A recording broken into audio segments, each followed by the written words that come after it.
Mara txakurraren yoga ipuina. Kaixo, eta ongi etorriak beste yoga saio batera.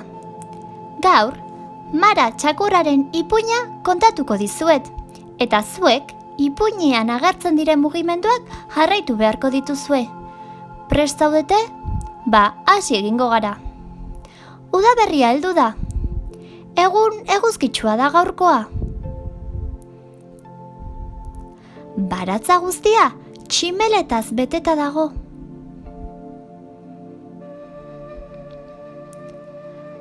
Baratzera misikatua inguratu da tximeletekin jolastera. Misikatuari ikaragarri gustatzen zaio luzaketak egitea.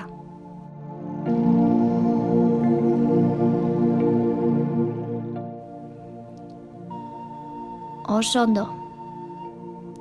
Ederki ari zarete. Bat-batean, misikatuak zerbait arraro entzun du. Asko beldurtu da, eta letxuga baten atzean ezkutatu da. Bi aldetara begiratu du, zer ote den ikusteko. Lehenengo alde batera, eta gero bestera. Ezertxo ere ikusten ez zuenez, izkutalekutik ateratzea erabaki du. Ateratzean, baratzean, suge bat dagoela ohartu da. Sugea tente dago.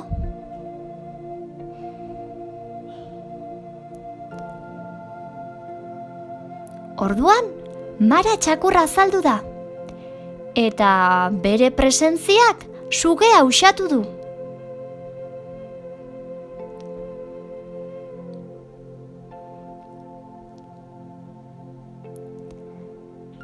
Lasaitasuna itzuli da berriro baratzera.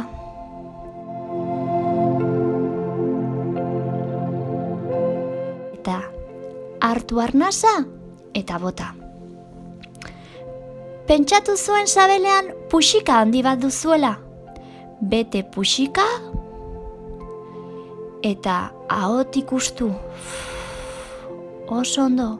Berriro, bete puxika eta ustu. Oso ondo ari zarete. Orain, lasai, horrela egongo gara pixka batean. Gu gaurkoz amaitu dugu. Hurrengora arte!